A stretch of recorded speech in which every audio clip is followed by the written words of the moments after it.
से सुनकर जवाब देता है तो क़यामत के दिन हजूर उसकी शफाअत करेंगे। ये पक्की बात है, आपका अपना फरमान है कि जो बंदा अजान सुने और साथ साथ दोहराए लफ्ज़ और हय्या अला सलाह और हय्या अल फलाह पर क्या कहना है? सारे ने इकट्ठे बोलना है।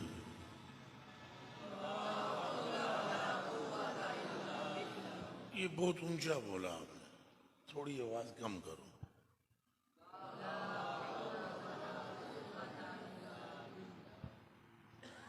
फिर एक बारी बोलो।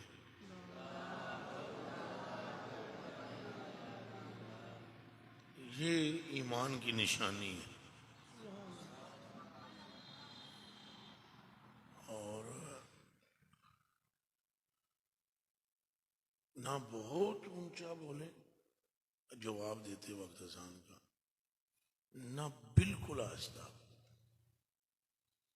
दरमियाना सा ला हौला वला।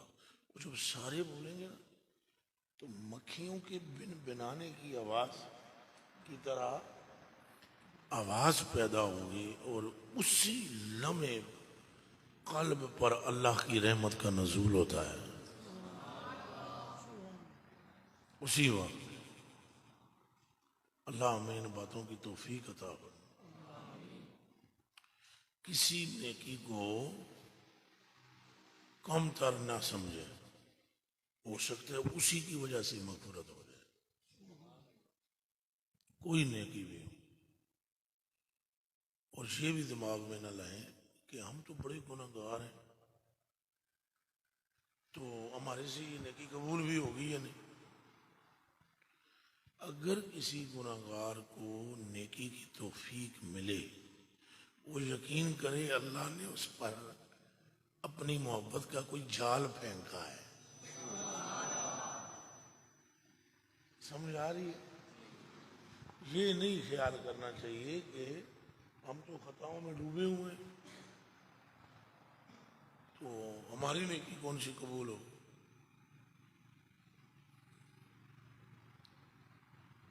अल्लाह पाक कबूल करने लगे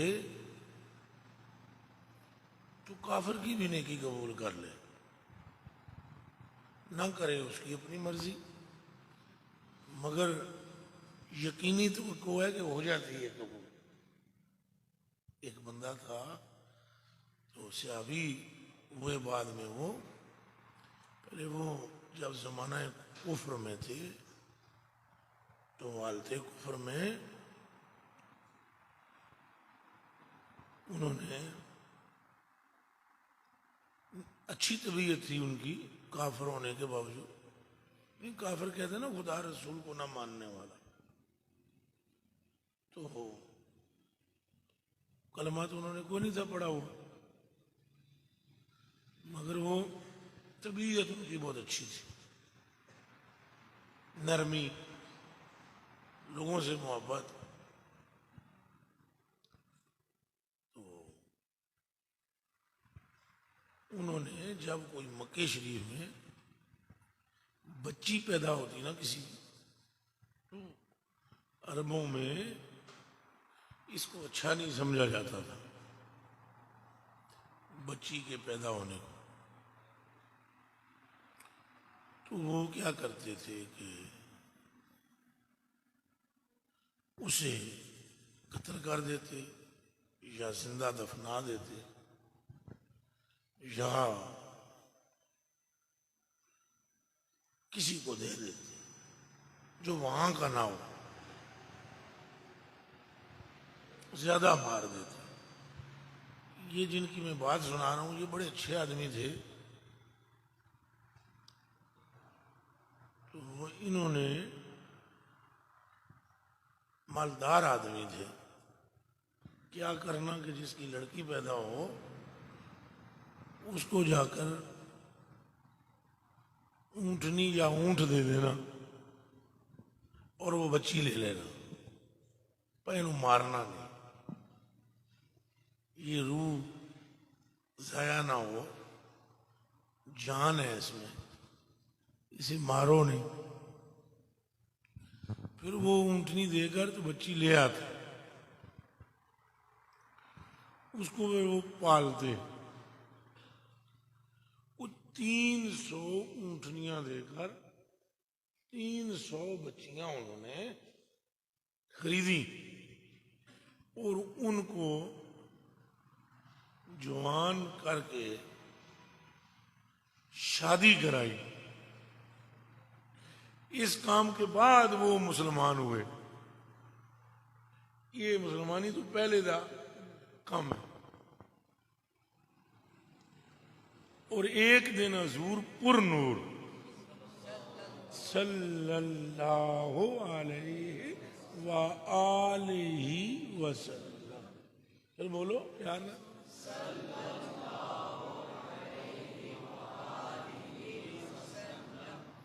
थोड़ा आस्ता पढ़ो।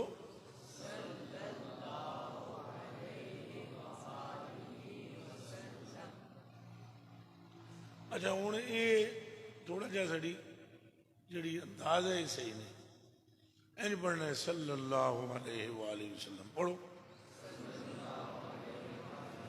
ए, ये ठीक है। फिर पढ़ो, इसमें बिनबिनाहट है।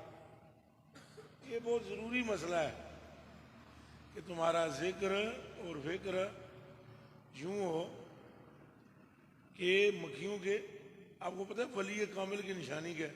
एक ऐसी बतलाने लगूं जो कभी जिंदगी में नहीं बताई मैंने आपको। उसके दिल के साथ कान रखोगे तो मक्खियों के बनाने की आवाज आएगी। ये कामिल वली की निशानी है, फना फिर रसूल की। उसके सीने से मक्खियों के बनाने की आवाज आएगी।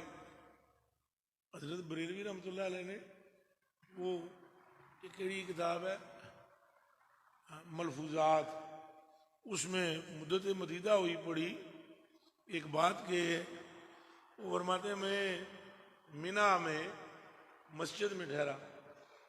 जब सारे लोग नमाज पढ़ गए मिना में चले गए तो एक बुजुर्ग अंदर बैठे हुए थे। तो मैं बाहर चप्पलों में था बैठा हुआ, चप्पलों वाली जगह पर। यहाँ जैसे चप्पलें हैं, चप्पलों में तो नहीं बैठे हुए होंगे मस्जिद में, जहाँ वो छोटी सी मस्जिद होगी उस वक्त 200 साल 150 साल पहले की बात है, कमो पेश। अल्लाह ही बेहतर जानता है पूरा वक्त कितना है। तो वो कहते हैं वो जहाँ चप्पलें उतारते लोग, मैं वहाँ बैठा हुआ हजरत आला बरेलवी रजी अल्लाह ताला कहते हैं कि वो जिक्र कर रहा था बंदा अंदर था, वो खामोश लब उसमें, मगर मुझे मक्खियों के बनाने की आवाज आई और मुझे वो सरकार दो आलम सल्लम की हदीस याद आई कि मेरे नायब और वली की निशानी है कि उसके कलेजे से सीने से मक्खियों के बनाने की आवाज आती है। जिक्र वो फरमाते हैं कि मैं फिर अंदर गया इस नीयत नाल के इन्होंने आखा मेरे वास्ते मगफरत दी दुआ कर दो। एंज सन हो ऐसे सन। तो जैसे ही मैं करीब गया बोलने ही लगा, उन्होंने ऐसे किया, अल्लाह मगफिर ले अखी आगा, या अल्लाह मेरे इस अपराधी मगफरत, मेरे इस भाई की। और ये उन्होंने 3 मरतबा फरमाया, 3 मरतबा। तो फिर फरमाते हैं फिर मैंने छेड़ा नहीं, मैं समझ गया कि इसकी तवज्जो बहुत सरी है। तो ये इस तरह पढ़ना चाहिए। पढ़ो सल्लल्लाहु अलैहि वसल्लम। इसमें एक रिदम है और यही हुजूर के रोजे शरीफ पर भी आपको नजर आएगी। अगर कभी अल्लाह ने आपको वहां पर हाजिरी की तौफीक बा अदब नसीब फरमाई तो जे वो मोबाइल नाल खेडते रहे हो फिर नहीं। मदीने शरीफ मस्जिद नबवी में बिल्कुल मोबाइल इस्तेमाल नहीं करना चाहिए, बिल्कुल। इस चक्कर में नहीं रहना चाहिए तस्वीरें बना ले में। ये हमारी भी जो 2-4 बनी हुई है ये हमने नहीं बनवाई, इनको पता है। क्यों जी? बल्कि बनाने वाले के साथ क्या किया वो भी बता दें। हेलो, नाक की लकीरें निकलवाई थी। कितनी? 9। कान पकड़ाकर मदीने शरीफ में कहा यहां लकीरें निकालो, नाम नहीं बताते हम। कहा लकीरें निकालो, यहां तौबा करो, किस खाते में तुम पड़ गए हो, खबरदार यहां तस्वीर बनाओ। जिसकी नीयत तो सरकार के लिए है तो उसकी तो तवज्जो ही सरकार की तरफ होनी चाहिए। नहीं, अब अदब नहीं न रहा। तो पहले अदब ज्यादा होता था तो लोगों को फायदा ज्यादा होता, अब अदब है ही नहीं, एहतराम नहीं। इतना अदब था, ये पीरों बुजुर्गों के बड़े अदब थे। शेख आ जाते, मशाइख होश उड़ जाते तालिबीन मुरीदीन के, वो फिर तरक्की करते करते करते करते इतनी बुलंदी पर पहुंच जाते, अदब करते करते इतनी बुलंदी पर पहुंच जाते कि वो सरकार करीम की बरगाह में इतनी जल्दी मकबूल होते जिसकी हद और इंतहा। वो अभी ये जो आजकल होता है ये पीरी मुरीदी वो ना, पीर वो पीर बैठे हुए होते हैं, हम देखते हैं ना, कुछ शय मांगे ना पीर ऐसे जाते हैं प्रोग्रामों पे, पीर बैठे हुए होते हैं शायद, तो देखना कैसे देना चाहिए, देखना ये देखना, ये सारे सीख लो, ये ऐसे इस तरह जितना अदब करोगे इतना फायदा होगा। सरकार करीम की जो सहाबा की शान बड़ी है वो कसरत जिक्रो अज़कार तो उनके पास था ही। यानी ये तो नहीं हो सकता था कि वो इस्तिग़फ़ार ना पढ़े जब हुजूर फरमाए, और ये भी नहीं हो सकता था कि वो विर्द वजीफे न करें जब हुजूर फरमाए, पुर नूर सल्लल्लाहु अलैहि वसल्लम। मगर वो अदब में बहुत आगे थे जिसकी वजह से वो जिक्र अज़कार भी कबूल थे बहुत ज्यादा। आपको बतलाऊं आपके होश उड़ जाए, इतना अदब था। ये आपको अक्सर बतलाते रहते हैं, हज़रत साहब भी बतलाते होंगे अली भाई, कि बाल मुबारक नीचे नहीं गिरने देते। तिरमिज़ी शरीफ की रिवायत है, जनाब करीम के नाई बाल काटता अगर जब कभी आप इजामत फरमाते, और देना ही बाल मकसूद होते, अगर सरकार ना चाहते बाल बढ़ते ही ना,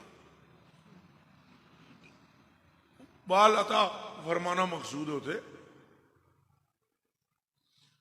आपके चाहने पर ही है सारा कुछ, जो आपने चाहा वो हुआ, जो आपने चाहा वो। अब ये ना कहना भाई आपने चाहा तो फिर अल्लाह किधर गया, अल्लाह चाहता ही वो है जो मुस्तफा चाहते हैं। इस पे पक्का रहना, इस पे यानी हजूर एक और बात चाहें और अल्लाह कोई, तो ये खुदा रसूल ही नहीं होते, वो ध्यान में रखना। अल्लाह रसूल वो ना, रसूल हो ही नहीं सकता वो जिसका अमल खिलाफे इलाही, मर्जी इलाही हो या मशीयत इलाही के खिलाफ हो। और वो अल्लाह भी नहीं है जो रसूल तो बनाए मगर उसकी ख्याल उसकी मर्जी का ना रख सके। अल्लाह और उसके रसूल में इख्तलाफ नहीं होगा, वरना खुदा रसूल नहीं है।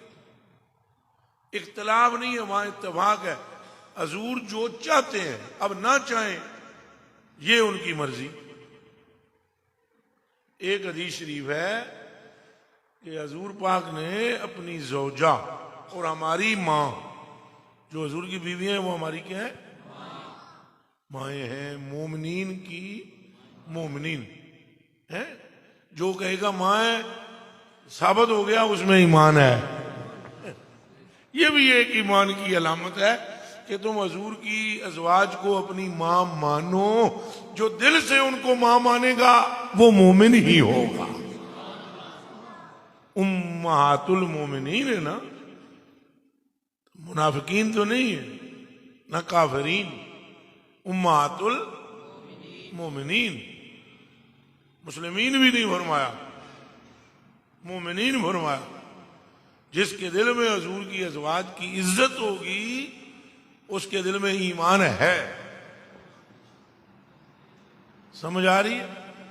तो एक जोजा अजवाज में से उनका नाम है सैयदतुना आयशा सिद्दीका। कहो सारे रजी अल्लाह ताला अन्हा। आप जो है उनसे हजूर पाक ने फरमाया या आयशा, तो ए आयशा रजी अल्लाह ताला अन्हा, लो शे तो अगर मैं चाहूं, अगर मैं चाहूं तो लसारत मायल जिबालो ज़हबा।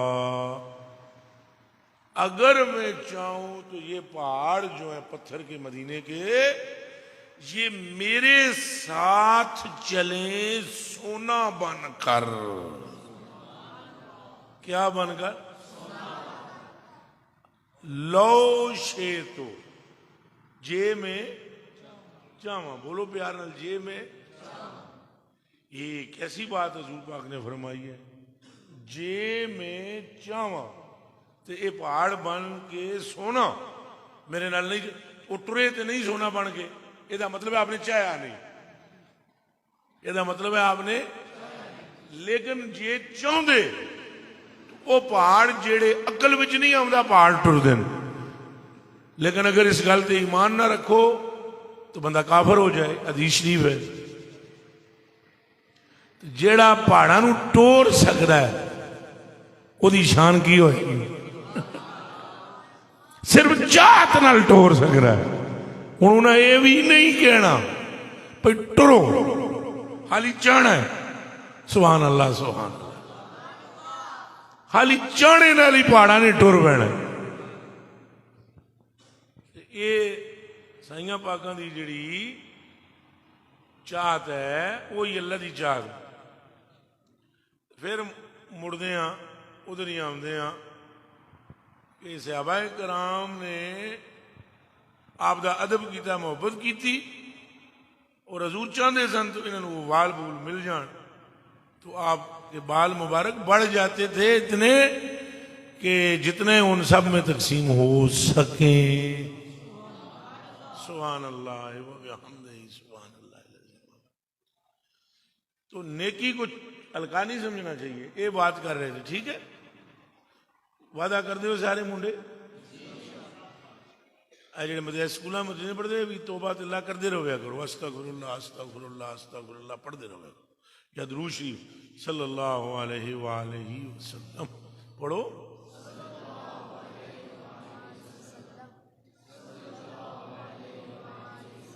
फिर पढ़ो।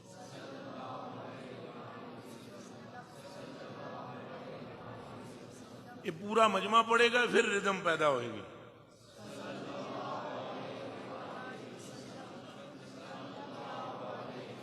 हाँ ऐसे तो ये नहीं सोचना भाई हूँ कबूल होगा कि नहीं, गुनाहगार बहुत,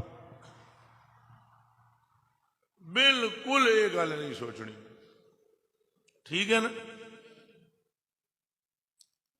ते वो जेड़े बुजुर्ग सन सहाबी, वो 300 कुड़ियां खरीद लिया उठ दे के, डाचियां दे के। फिर उन्होंने वड्डा किया, पालिया, फिर शादियां करा दी। फिर मुसलमान जो होए इन्हां 300 दी शादियां कराने तो बाद एक दिहाड़े फिर सरकार हुजूर पुर नूर सल्लल्लाहु अलैहि वसल्लम की बरगाह अर्ज की थी कि क्या मुझे उन नेकियों का कोई फायदा होगा कि जब हमने कलमा ही नहीं पढ़ा था। तो मैनू ओदा कोई फायदा होएगा? अगों जवाब क्या दिया वो सुनो। सुभान अल्लाह, सुभान अल्लाह। आगे से जवाब इरशाद फरमाया, उसी नेकी की वजह से तो हम तुमको मिले हैं।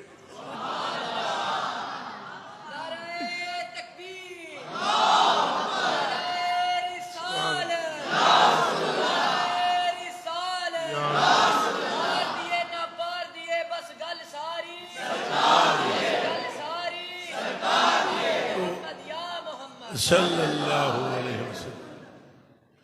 तो आपने फरमाया उनकी वजह ही से तो हम तुमको मिले। अच्छा, अब ये बड़ी मजेदार सी बात है, अगर तुम गौर करो ता करोगे। जे काफिर नेकी करे तो उसकी जजा में मुस्तफा मिलते हैं, मोमिन नेकी करे तो कौन मिलेगा? सुभान अल्लाह पाक समझता। अल्लाह सारे अच्छा करे, साड़िया गुनाहों से खाली पर्दा ना पाए, पर्दा भी पाए तो उन्होंने नेकियां भी बनाए। क़यामत दे दिहाड़े ऐसे ऐसे लोग आवेंगे बड़े बड़े गुनाह किए होंगे। हुण ये हदीस शरीफ है, बड़े बड़े गुनाह किए, इतने बड़े बड़े गुनाह जिहदे साहब ने वो हैरान रह जा सुन। वो जितने बड़े बड़े गुनाह सन वो सारे नेकियां बने। वो फिर अल्लाह पाक की बरगाह च अर्ज करनगे, भाई ये नेकी तो असां कीती कोई नहीं। अल्लाह पाक फरमाएगा, वो किसी महफल में तौबा तिल्ला हो रही थी, तुम भी उसमें थे और दुआएं मांगी जा रही थी, तो हमने उसमें सब के गुनाहों को नेकियां बना दिया था, उसमें तुम भी शामिल थे। अल्लाह साड़ियां गुनाहों नूं नेकियां तब्दील फरमाए, मोहब्बत नसीब फरमाया आपस में। ये याद रखे, आपस की मोहब्बत अल्लाह नाल मोहब्बत है। आपस की मोहब्बत किहदे नाल मोहब्बत है? अल्लाह नाल। मसलन अगर तुम अपनी माँ बाप की मोहब्बत करोगे, ये अल्लाह ही से मोहब्बत है, इसीलिए तो कर रहे हो। अल्लाह चाहता ही है तुम अपने माँ बाप के ताबेदार बनो, अपने बीवी बच्चों के साथ अच्छे रहो, अपने पड़ोसियों दोस्तों के साथ अच्छे रहो, अपने ख़ानदान रिश्तेदारों के साथ अच्छे रहो। कोई गलती करे तो उसको दरगुजर करो, और कोई अच्छाई करे तो उसका जवाब अच्छाई से दो। कोई बुराई कर दे तो उसको दरगुजर कर दो। ये पहला स्टेप है, पर इतना ही समझो काफ़ी है। वगरना बहुत हाई लेवल का जो मर्दों का और वलियों का जो तरीका है, वो तो बुराई करने वाले को भी इनाम अता फरमा दे। गालियां कढ़दा सी एक बंदा मौला मुर्तज़ा पाक ने, किनू और सैयदा सलामुल्लाह अलैहा दोनों को, हजूर पाक की लगती जिगर जो है उनको और मौला मुर्तज़ा, बड़ी बकवास करता था। देखो कैसी कैसी शानों वाले लोगों के खिलाफ कैसी कैसी लोग भौंकते रहे हैं। ये जन्नत की औरतों की सरदार हैं सैयदा सलामुल्लाह अलैहा, और ये मौला मुर्तज़ा जो है ये औलिया के सरदार हैं। कोई वली नहीं बन सकता जब तक आपकी तवज्जो बातनियां नसीब ना हो। तो आपको लोग ऐसी ऐसी गालियां देते हैं, ऐसी ऐसी गालियां, और आप जो साहब इमाम हसन पाक हैं, आपके लगते जिगर इमाम हसन पाक सारे अलैहिस्सलाम, तो आप जनाब ने, ये मुंडा कौन है, इधर आओ, यहाँ बैठो अली भाई के पास, इधर पास बैठो।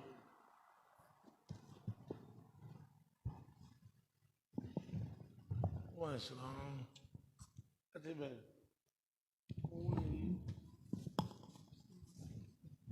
इनसे भी मोहब्बत करो। ये कोई इनमें अच्छे कोई तो सबब के लगते हैं, सूफी बंदे लगते हैं। थोड़ी मेहनत करोगे और अच्छे हो जाएंगे। बंदे चुनिया करो, फकीर नजरबाज होना चाहिए। क्या नजरबाज पता है किसको कहते हैं? वह इंज करके मजमे नूं तके ना, उन्होंने पता लग जाए भाई केड़ी वजूद नूं कित्थे लाना है। मिस्त्री नहीं होंदे, मिस्त्री काम करते होंगे ना, तो इन्हों पता होंगे है रोड़िया तकते ना, वो रोड़ा जड़ा माहिर मिस्त्री है, जिस खांचे में उन्हें रोड़ा लाना है उन्हें उतना ही रोड़ा चुकना है, उसका तजर्बा इतना ज्यादा होएगा, वो जाकर फिट बिल्कुल पूरा है। जड़ा फकीर होंगे वो कोई करोड़ एक मिस्त्रियों को ज्यादा शार चलाक होना चाहिए, शार चलाक होना चाहिए। हमारे मुर्शिद फरमाते शार चला, वो होशियार है, मगर वो आप फरमाते सर मैं मुझे कहना शार चला। चलो जी, के गल हो रही सी?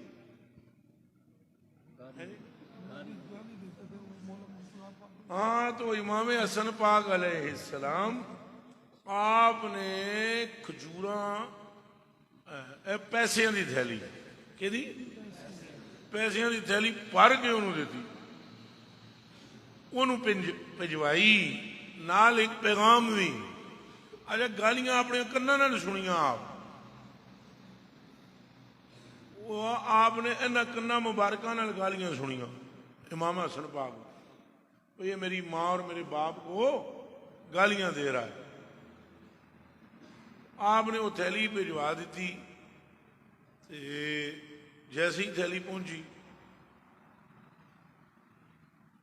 पैगाम भी नाल, मेरे पास इस वक्त यही थे, अगर और होते तो वो भी पहुंचा देता।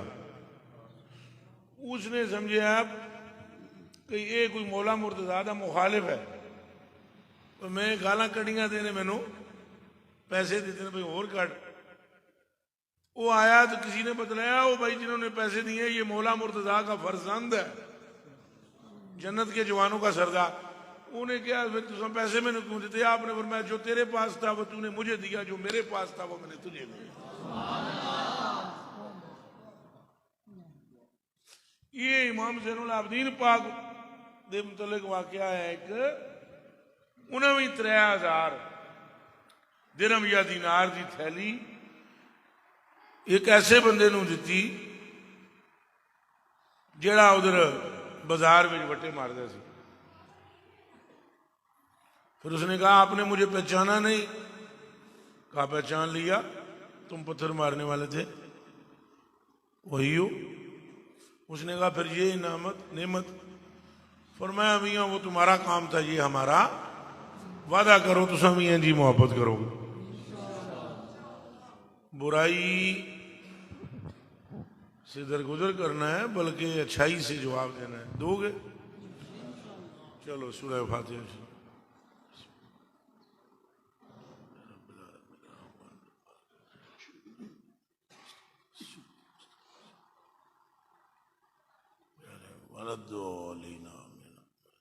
या अल्लाह यहाँ बरकत पैदा फरमा, रहम पैदा फरमा, हमारी ज़ुबानों की वजह से नहीं बल्कि अपने फजल की वजह से, अपने करम और अपनी मेहरबानी से या अल्लाह हम सबको ही नेमतें नसीब फरमा दे।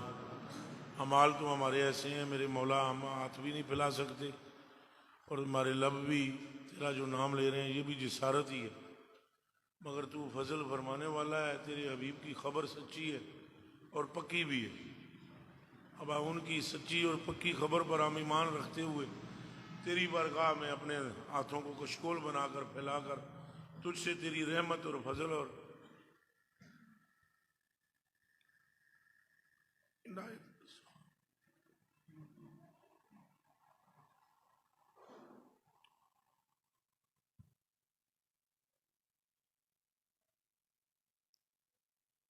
अल्लाहुम्मा खरीब मिन कुलूबिना शर्रा